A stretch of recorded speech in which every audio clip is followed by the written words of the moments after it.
बिस्मिल्लाहिर्रहमानिर्रहीम। स्टूडेंट्स, हमारा chapter number 7 है Windows operating system. First of all you have to know about what is operating system. Operating system होता क्या है and what is the purpose of an operating system, और operating system का मकसद क्या होता है। बेटा याद रखें, जैसे हमारे पास कंप्यूटर के अंदर हार्डवेयर होता है, उसी तरह इसके अंदर एक इसकी रूह होती है जिसको हम सॉफ्टवेयर बोलते हैं। अब जैसे इंसान है, इंसान के अंदर इंसान की बॉडी के साथ साथ इंसान की रूह होती है। अगर जिस्म में से रूह निकल जाए तो बॉडी बेकार होती है, किसी काम की नहीं होती, डेड हो जाती है, उसकी ज़िंदगी ख़त्म हो जाती है। बिल्कुल इसी तरीके से जब कंप्यूटर के अंदर से उसका ऑपरेटिंग सिस्टम, उसकी जो रूह है वो निकाल दी जाए, वो ख़राब हो जाए, तो वो हार्डवेयर ही हमारा किसी काम का नहीं है, चलने के काबिल नहीं है। तो समझ लें, जैसे इंसान के जिस्म के अंदर उसकी रूह है, जितना ज़िंदगी के लिए रूह ज़रूरी है इंसान की, बिल्कुल इसी तरीके से कंप्यूटर के अंदर एक सॉफ्टवेयर होता है जो उसको इंस्ट्रक्ट करता है, जो उसको बताता है, ठीक है, कि उसने किस तरह से काम करना है, उसके डिफरेंट पार्ट्स ने किस तरह से आपस में कम्युनिकेट करना है। जैसे हमारी रूह है, हमारी रूह हमें इंस्ट्रक्ट करती है हमने कैसे सोचना है, कैसे हमारे हमारे जिस्म के डिफरेंट पार्ट्स की मूवमेंट्स होनी है, हमारे जिस्म के पार्ट्स ने आपस में कैसे कम्युनिकेट करना है, एक हाथ ने दूसरे हाथ के साथ कैसे मिलना है, कैसे हमने दूसरों के साथ मेल जोल करना है। ठीक है, बिल्कुल इसी तरीके से हमारे पास जो कंप्यूटर होता है, कंप्यूटर के अंदर जो ऑपरेटिंग सिस्टम होता है, वो भी उसकी तमाम की तमाम चीज़ों को कंट्रोल करता है, उसके हार्डवेयर को, उसके सोचने के तरीकाकार को, उसके काम करने के तरीकाकार को, उसने जो डाटा इनपुट लेना है कैसे इनपुट लेगा। यानी कि जैसे सुनते हैं हमारे कानों के थ्रू, तो कंप्यूटर हमारा कैसे सुनता है जी, वो अपनी इनपुट डिवाइसेस की मदद से सुनता है। इनपुट डिवाइसेस उसकी हैं, कीबोर्ड है, माउस है, स्कैनर है, माइक है। इसी तरह हम देखते हैं अपनी आंखों से, ठीक है, तो इसी तरह कंप्यूटर जो है वो देखता है किसके मदद से, कंप्यूटर देखता है वेब कैम की मदद से, इनपुट लेता है इमेजेस की मदद से, स्कैनर की मदद से वो देखता है। ठीक है, तो इसी तरीके से कंप्यूटर फिर प्रोसेसिंग करता है, जैसे हम सोचते हैं इसी तरह कंप्यूटर भी सोचता है। जब वो देखता है, सुनता है, तो उसके ऊपर डाटा की प्रोसेसिंग करता है और आउटपुट जनरेट करता है। हम आउटपुट स्टोर करते हैं अपने माइंड के अंदर ही, लेकिन कंप्यूटर का माइंड क्या, कंप्यूटर किधर स्टोर करता है, वो अपनी मेमोरी के अंदर स्टोर करता है। तो देखते हैं जी, बिल्कुल ये तमाम कामों के लिए हमारे पास ऑपरेटिंग सिस्टम होता है। An operating system is a system software that provide the interface for user to interact with computer. कि हमारे पास एक ऐसा सॉफ्टवेयर होता है जो कि एक इंटरफेस प्रोवाइड करता है कि हम इंटरेक्ट कर सकें कंप्यूटर के साथ। It control the execution of all types of program. जितने भी प्रोग्राम्स होते हैं कंप्यूटर के, सुनने के, समझने के, देखने के, उसके ऊपर प्रोसेसिंग करने के, उसके डाटा को स्टोर करने के, वो सारे के सारे को सबको कंट्रोल करता है operating system. A computer can not do anything without operating system. Computer कोई काम भी नहीं कर सकता without operating system. Operating system must be installed on every computer. आपके हर कंप्यूटर के ऊपर ऑपरेटिंग सिस्टम इंस्टॉल करना ज़रूरी है। अगर ऑपरेटिंग सिस्टम आप इंस्टॉल ना करें तो आपका वो हार्डवेयर किसी काम का नहीं है। अगर तो बेटा इधर तक बात समझ आ गया, ओवरव्यू आपको समझ आ गया, तो मुझे टाइप करके एक्नॉलेज करें जल्दी से। मेरा बेटा एक्नॉलेज करें मुझे, शाबाश, जल्दी करें, जल्दी एक्नॉलेज करें, एक्नॉलेजमेंट दें मुझे, टाइप करके एक्नॉलेजमेंट दें मुझे जल्दी।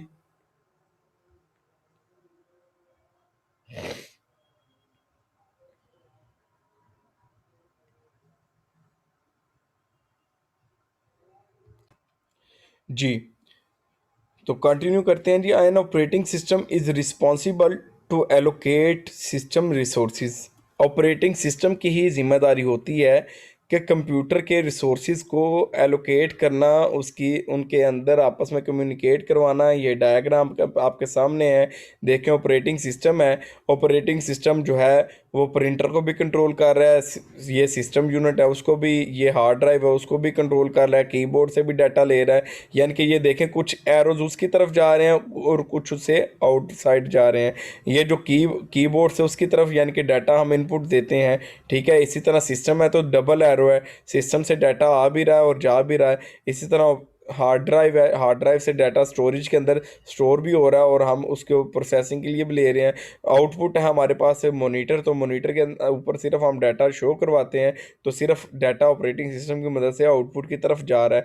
माउस की तरफ से डाटा उसको मिल रहा है, यानी कि ये भी इनपुट डिवाइस है, तो देखें सिर्फ इसकी तरफ डाटा जा रहा है, क्योंकि माउस की तरफ डाटा नहीं जाता, सिर्फ माउस ही डाटा इनपुट करवाता है। इसी तरह प्रिंटर है, तो प्रिंटर के ऊपर हम आउटपुट देखते हैं, तो इसलिए ऑपरेटिंग सिस्टम की तरफ से प्रिंटर की तरफ डाटा जा रहा होता है।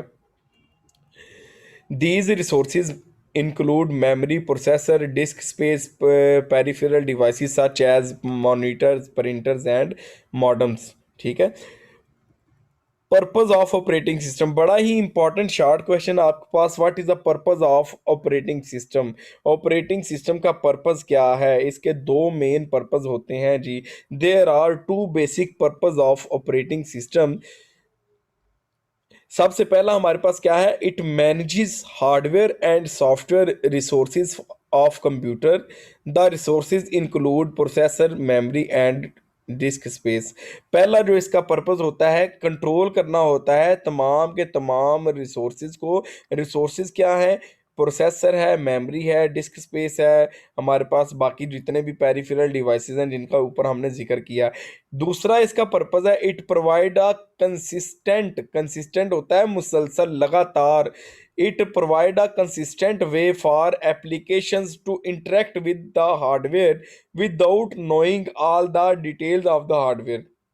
यानी कि ये हमारे हार्डवेयर के साथ एप्लीकेशंस यानी कि प्रोग्राम को इंटरेक्ट करवाता है, कम्युनिकेट करवाता है, बजाय इसके कि हमें हार्डवेयर का इतना ज़्यादा पता ना हो। ये अपनी अपनी जिम्मेदारी पे खुद से उनको अंडरस्टैंड करता है, उनको समझता है और उनको आपस में कम्युनिकेट करवाता है, इंटरेक्ट करवाता है।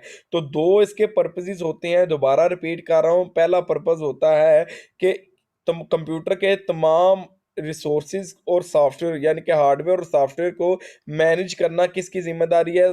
ऑपरेटिंग सिस्टम की जिम्मेदारी है। दूसरे नंबर पे ये कंसिस्टेंट वे है हमारे पास किस चीज़ के लिए? इंटरेक्शन के लिए। किस किस की इंटरेक्शन? हार्डवेयर की और सॉफ्टवेयर की इंटरेक्शन करवाता है। ठीक है। नेक्स्ट हमारे पास आ जाता है डिफाइन यूज, हमारे पास आ जाता है टाइप्स ऑफ, इधर आप हेडिंग दे सकते हैं टाइप्स ऑफ ऑपरेटिंग सिस्टम। तो बेटा याद रखिएगा आपके पास दो तरह की दो टाइप्स होती हैं ऑपरेटिंग सिस्टम की। The number one is graphical user interface operating system and the second one is command line, second one is command line operating system. ये बड़ा ही इंपॉर्टेंट लॉन्ग क्वेश्चन, आपके पास दो तरह की इसकी होती हैं हमारे पास टाइप्स। एक होती है ग्राफिकल यूजर इंटरफेस और एक हमारे पास होती है कमांड लाइन। आप यूजर इंटरफेस क्या होता है, माइंड में क्वेश्चन आ रहा है sir what is user interface. A user interface is used to interact with the computer. यानी कि जैसे हम कंप्यूटर के साथ इंटरेक्ट करते हैं, उसके साथ कम्युनिकेशन करते हैं, तो वो हमारे पास उस यूज़र इंटरफेस, यूज़र कौन है?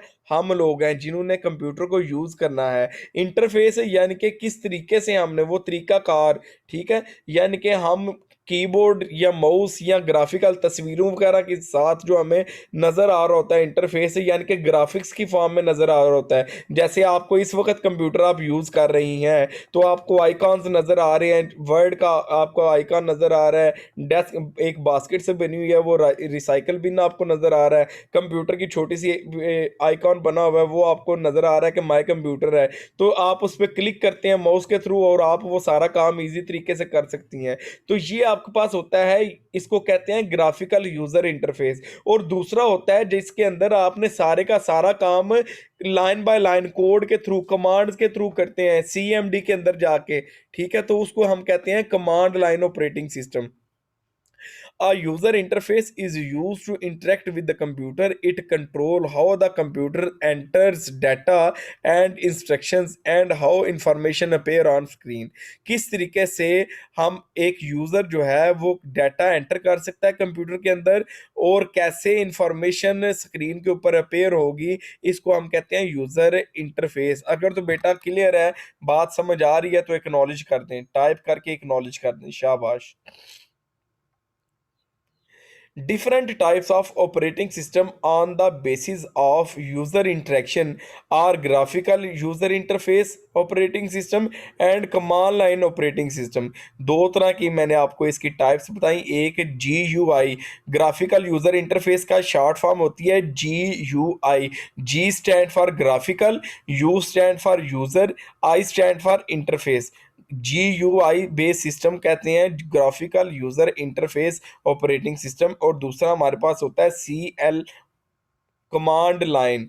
सी stand for command, L stand for line, command line operating system. अब सबसे पहले हमारे पास ये देखें, विंडोज 10 का एक ग्राफिकल हमें चीज़ें नज़र आ रही हैं। ये स्टार्ट का बटन है, ये इंटरनेट एक्सप्लोरर है, ये हमारे पास डिफरेंट आइकॉन्स हैं, ठीक है, जिसमें हमने क्लिक करेंगे वो चीज़ ओपन हो जाएगी। ठीक है, ये प्रेजेंटेशन यानी कि पीपीटी के लिए ये एक्सेल शीट है, ये वर्ड के लिए ये हमारे पास डिफरेंट आइकॉन्स हैं, सॉफ्टवेयर हमें नज़र आ रहे हैं।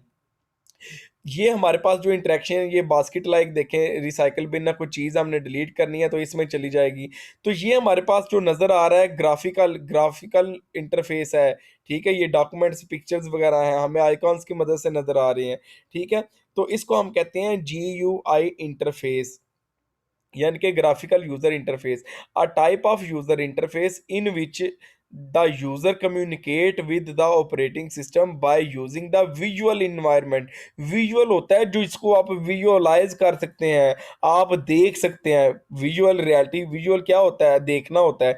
विजुअल इन्वायरमेंट यानी कि जो आपके सराउंडिंग के अंदर इन्वायरमेंट होता है, नॉर्मल लाइफ के अंदर इन्वायरमेंट होता है, is called graphical user interface. दोबारा बता रहा हूँ, a type of user interface एक ऐसा इंटरफेस है जिसके अंदर user communicate with operating system, user operating system के साथ कम्युनिकेट करता है by using visual environment.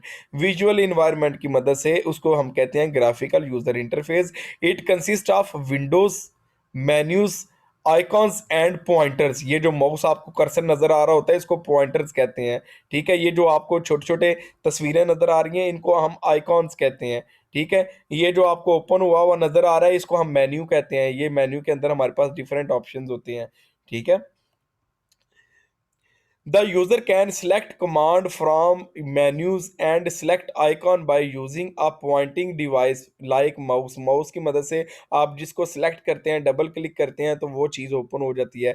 Mouse is used frequently is graphical user interfaces। most of the operating system for personal computer use graphical user interface। Window 10 है, window 9, window 8 है, window 7 है, window XP है, ये सारे आपके पास जी यू आई based system है जो आप यूज़ करते नहीं हैं। इससे पहले हमारे पास जब स्टार्टिंग पे कंप्यूटर आया था तो हमारे पास कमांड लाइन ऑपरेटिंग सिस्टम थे। ठीक है, सम एग्जांपल है आपके पास जी, some examples of G U operating system, Windows है, लाइनक्स है, सोलारिस है और मैक ऑपरेटिंग सिस्टम है। ठीक है, इसकी कुछ करैक्टरिस्टिक्स लिखी गई हैं कि ये ग्राफिकल इंटरफेस होता है, यानी कि इसमें हम इजीली इन अंडरस्टैंड कर सकते हैं इन्वायरमेंट को। इजी टू यूज़ होता है, इजी टू लर्न होता है, अट्रैक्टिव होता है यानी कि कलरफुल होता है, साइज होता है, फॉन्ट्स होते हैं, चीज़ों को बड़ा या छोटा कर सकते हैं। ठीक है, तो हमारे पास बड़ा ही ये जो इसकी प्रॉपर्टीज़ हैं इनको आप माइंड में रखेंगे। नेक्स्ट हमारे पास इसकी दूसरी टाइप आ जाती है कमांड लाइन ऑपरेटिंग सिस्टम। बेटा अगर इधर तक क्लियर है तो एक्नॉलेज कर दें, शाबाश बेटा, एक्नॉलेज कर दें अगर इधर तक क्लियर है।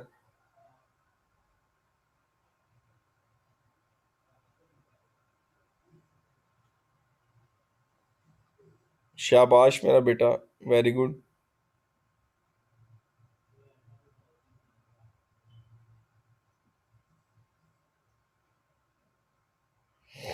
वेरी गुड, शाबाश।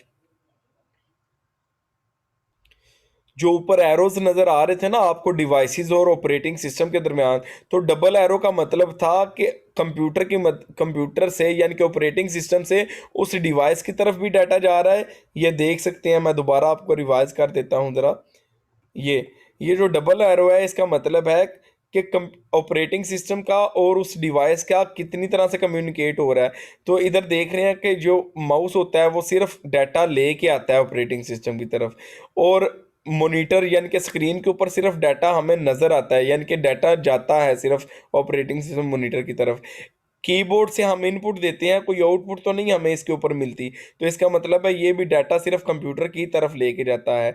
जबकि मेमोरी के अंदर कुछ डाटा या इमेजेस वगैरह जब हमने स्टोर की होती हैं तो हमने दोबारा उनको देखना होता है, तो फिर वो डाटा हमारा मेमोरी से इसकी तरफ आता है, और जब हमने उनको स्टोर करना होता है तो ऑपरेटिंग सिस्टम से मेमोरी की तरफ जाता है। इसी तरह ये जो प्रिंटर की तरफ एरो लगा हुआ है तो ये बता रहा है कि जो डाटा है सारा वो हमारा आउटपुट डिवाइस यानी कि प्रिंटर के पास जा रहा है। तो ये हमारे सिंगल एरो और डबल एरो में फ़र्क होता है। नेक्स्ट हमारे पास बेटा आज का टॉपिक है command line operating system, a type of user interface in which the user communicate with operating system by typing commands with keyboards is called command line interface. इधर तक आप इसकी डेफिनेशन कर सकते हैं अगर शॉर्ट क्वेश्चन आए तो। कमांड लाइन ऑपरेटिंग सिस्टम क्या होता है? User, a type of user interface in which user communicate with the operating system. इधर तक तो दोनों टाइप्स के अंदर सेम सेंटेंस है। कमांड लाइन के अंदर बस क्या लिखना है? Bye typing command with keyboard is called command line interface. जबकि दूसरे के अंदर हमारे पास क्या था? दूसरे के अंदर हमारे पास था, ये देखें उसकी definition, a type of user interface in which user communicate with operating system by से आगे इसकी भी आधी लाइन बनती है, दो तीन, यूजिंग विजुअल इन्वायरमेंट, तो वो आपके पास कहलाता है GUI। और जब आप using command line by using keyboard तो वो आपके पास कमांड लाइन ऑपरेटिंग सिस्टम कहलाता है। दो शार्ट क्वेश्चन आपके इधर तैयार हो जाते हैं। The command line interface is difficult, ये डिफिकल्ट होता है because the user has to remember commands. आपको एक एक लाइन एक एक वर्डिंग याद रखना पड़ती है। इट जनरेट एन एरर, ये एरर जनरेट करता है अगर आप थोड़ी सी भी स्लाइट होता है, थोड़ी सी भी आप मिस्टेक करते हैं सेंटेक्स के अंदर यानी कि उसके लिखने के अंदर ऑफ द कमांड, तो वो आपको काम ठीक तरह से नहीं करता। ठीक है। DOS and some versions of Unix are example of command line interface. DOS operating system और यूनिक्स आपके पास है कमांड लाइन ऑपरेटिंग सिस्टम की एग्जांपल्स हैं। ठीक है। Two examples of command line operating system are DOS and Unix. ये था बेटा आज का आपका लेक्चर। इसको आपने तैयार करके आना है इंशाल्लाह। कल हम इसको मजीद आगे लेके चलेंगे। अगर तो बेटा इधर तक क्लियर है तो मुझे एक्नॉलेज कर